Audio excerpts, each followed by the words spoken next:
नमस्कार। एक बार फिर आप सबका स्वागत है कहानी के इस एपिसोड में।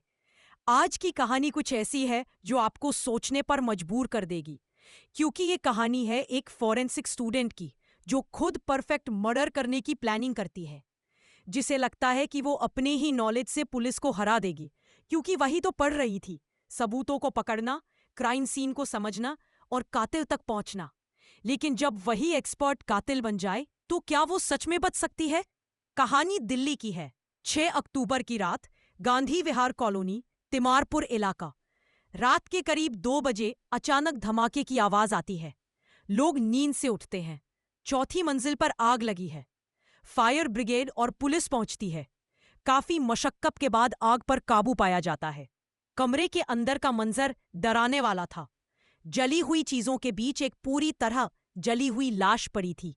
पहचान हुई, रामकेश मीना नाम का 32 साल का युवक, जो वहां किराए पर रहता था और यूपीएससी की तैयारी कर रहा था। सपना था अफसर बनना।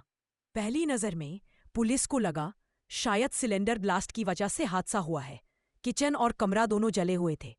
कोई शक की बात नजर नहीं आई, लेकिन फिर पुलिस ने सोचा चलो आसपास के सीसीटीवी कैमरे देखे जाए, और वहीं से इस केस की कहानी पलट गई। सीसीटीवी में 2 लोग दिखाई देते हैं, एक लड़का और एक लड़की, दोनों ने चेहरा ढका हुआ था। उसी घर में दाखिल होते हैं और कुछ देर बाद निकल जाते हैं, और उसके कुछ ही मिनट बाद धमाका। अब पुलिस को शक हुआ, क्या ये हादसा नहीं, हत्या है? लेकिन एक अजीब बात थी, दरवाजे की कुंडी अंदर से बंद थी। मतलब कोई बाहर से अंदर आया कैसे, या अंदर के बाद बाहर निकला कैसे? कुंडी ने केस को वही रोक दिया। पुलिस ने सोचा नहीं, ये हादसा ही है। लेकिन पुलिस रुकी नहीं। सीसीटीवी से गाड़ियों के नंबर निकाले गए, लोकेशन ट्रेस हुई, और आखिरकार 2 नाम सामने आए, अंकिता चौहान और सुमित कश्यप, दोनों मुरादाबाद के रहने वाले। जब पुलिस उनके घर पहुंची, दोनों गायब थे, मोबाइल बंद। अब शक और गहराया। मोबाइल कॉल रिकॉर्ड से लोकेशन निकली।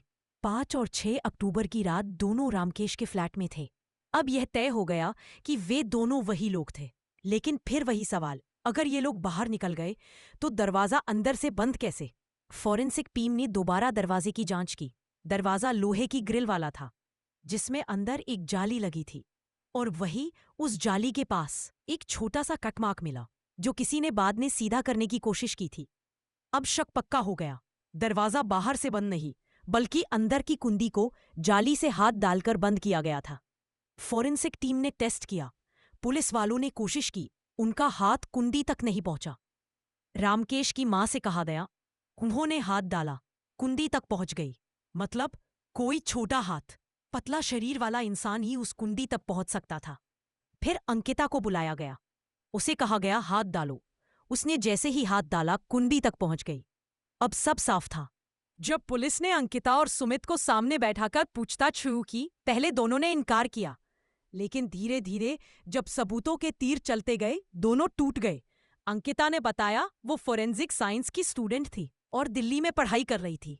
पहले वो रामकेश के साथ उसी फ्लैट में लिव इन रिलेशनशिप में रह चुकी थी। बाद में उनके बीच सब बिगड़ गया। अंकिता को पता चला कि रामकेश ने उसकी कुछ आपत्तिजनक तस्वीरें और वीडियो अपने लैपटॉप में सेव किए हैं। वो बार बार कहती रही डिलीट कर दो, लेकिन वो मानता नहीं था। अंकिता को डर था कि कहीं वो इन तस्वीरों से उसे ब्लैकमेल न कर दे।